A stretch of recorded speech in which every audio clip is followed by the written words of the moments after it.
Salut tout le monde, aujourd'hui nouvelle vidéo sur Coinbase, c'est parti.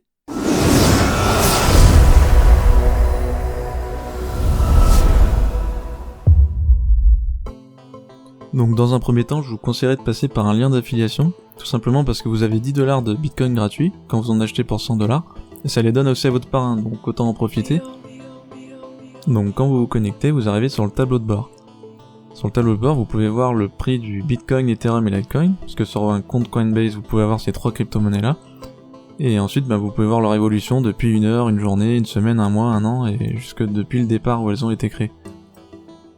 Ensuite, le premier onglet qui est assez important, c'est l'onglet compte.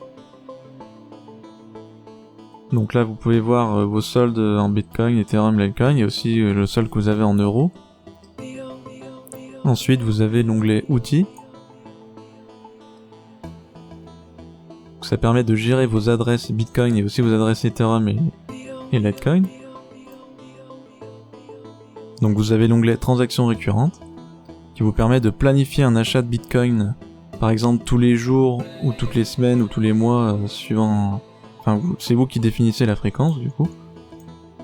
Vous avez aussi des rapports et un historique de toutes les transactions que vous avez effectuées jusqu'à maintenant. Je reviens rapidement sur l'onglet adresse pour vous montrer tout simplement pour créer une nouvelle adresse. Donc là vous êtes dans votre wallet Bitcoin, hop, vous cliquez là-dessus, ça vous a créé l'adresse automatiquement. Vous pouvez bien sûr ajouter un libellé si vous avez envie, en cliquant sur détail. Vous avez le QR code ici, et là donc vous mettez ce que vous voulez, sauvegarder, et voilà.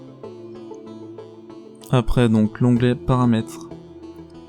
Donc bon là vous pouvez mettre l'avatar que vous voulez, modifier votre mot de passe, votre pseudo, votre mail. Donc là c'est vos infos, mais il faut mettre les vrais, du coup votre vrai nom. Donc là vous avez l'onglet préférences. Donc votre devise locale, si c'est pas euro vous avez aussi dollars, vous avez d'autres monnaies. Time zone pareil. Là vous pouvez régler vos notifications par mail. Quand vous envoyez ou recevez des crypto-monnaies, quand vous en déposez, quand vous voulez retirer, etc. Vous pouvez aussi régler le fait que quand il y a un lien sur un site pour payer un Bitcoin, que ce soit relié à votre compte Coinbase. Ensuite, l'onglet sécurité, très important évidemment. Donc déjà je vous conseille de mettre votre numéro pour avoir la double authentification avec un numéro de téléphone. Ensuite vous pouvez cocher le fait que le code vous soit envoyé pour n'importe quel montant de crypto-monnaie que vous envoyez ou que vous recevez. Plus bas, vous pouvez voir la liste des sessions actives, donc quels appareils sont autorisés à se connecter, etc. Pour encore plus de sécurité, vous pouvez aussi activer par exemple Google Authenticator. Ensuite, les méthodes de paiement. Donc là, ça vous met si vous avez ajouté un compte bancaire ou une carte bancaire, avec le 3D Secure.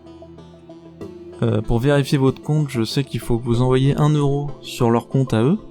Et ensuite, vous envoyez le montant que vous voulez mettre sur Coinbase. Ce sera le montant que vous aurez dans votre compte en euros, qui est ici. Voilà. Quand ça c'est fait, on va pouvoir passer à l'achat-vente.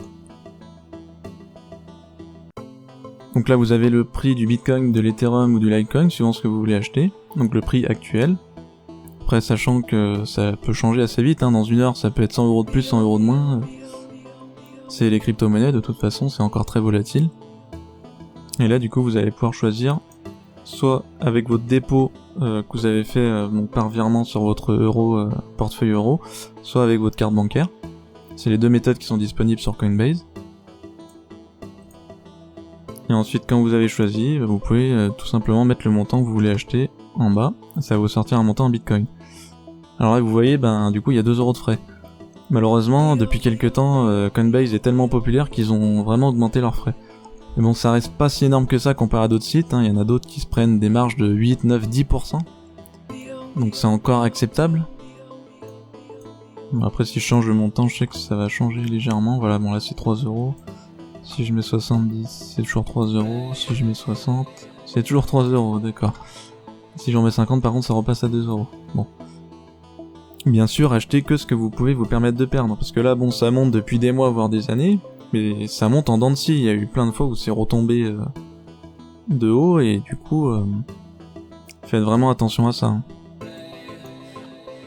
Donc ensuite, si vous voulez en vendre, donc là par exemple j'ai des bitcoins, je veux que ça arrive tout simplement dans mon portefeuille euro. Donc il faut que je mette un montant en euros encore. Et là du coup il y a les frais mais dans l'autre sens. Forcément. Donc ensuite vous pouvez aussi envoyer ou demander des fonds. Donc là, ce qui est bien avec Coinbase, c'est que vous pouvez mettre le mail de votre ami ou de votre connaissance, son mail avec lequel il s'est inscrit sur Coinbase, et vous pouvez lui envoyer donc un montant en Bitcoin ou en Ethereum ou même en euros avec son mail. Évidemment, il faut que ce soit bien le bon mail, vérifiez bien 2 fois, comme si c'était une adresse Bitcoin aussi, il faut bien vérifier 2 fois si c'est la bonne. Et vous pouvez rajouter un message en plus et envoyer tout simplement. Pour demander, c'est pareil. Vous mettez soit l'email, soit le Bitcoin adresse de votre de la personne pour laquelle vous avez besoin de recevoir des fonds. Vous mettez le montant en Bitcoin, en Ethereum ou en Litecoin, et vous mettez un message. Comme pour envoyer, c'est la même chose. Et maintenant, je vais vous montrer comment retirer vos fonds en euros. Donc là, il faut tout simplement aller sur l'onglet compte. Donc sur votre compte euro, portefeuille euro. Et là, vous avez donc soit dépôt si vous voulez refaire un dépôt, soit retrait. Donc c'est ce qui nous intéresse. Hop, vous spécifiez le montant, vous avez votre compte, et vous mettez retirer. Ah oui, sinon j'allais oublier de le dire, mais si vous avez besoin d'aide, donc comme vous pouvez voir, il y a un petit bouton besoin d'aide. Alors par contre, je crois qu'il est qu'en anglais le support. Après, vous pouvez peut-être utiliser Google Trad, pardon. Mais pour savoir la liste des pays qui sont disponibles, vous allez dans Buy and Sell, et ensuite vous allez dans What Countries are Buy and Sell Available. Donc là vous avez donc toute la liste des pays, la plupart des pays européens, et il y a quelques autres pays aussi dans le monde. Sachant que ils vont l'annoncer ici sur Buy and Sell s'ils ajoutent d'autres pays, donc vous pouvez checker régulièrement au cas où vous faites pas partie des pays déjà disponibles dans Coinbase. Donc voilà pour ce tuto sur Coinbase. Si ça vous a plu, n'hésitez pas à lâcher un petit pouce, à vous abonner, et n'hésitez pas à laisser un commentaire si vous avez une question ou si j'ai oublié quelque chose. Merci d'avoir regardé jusqu'au bout, et à la prochaine!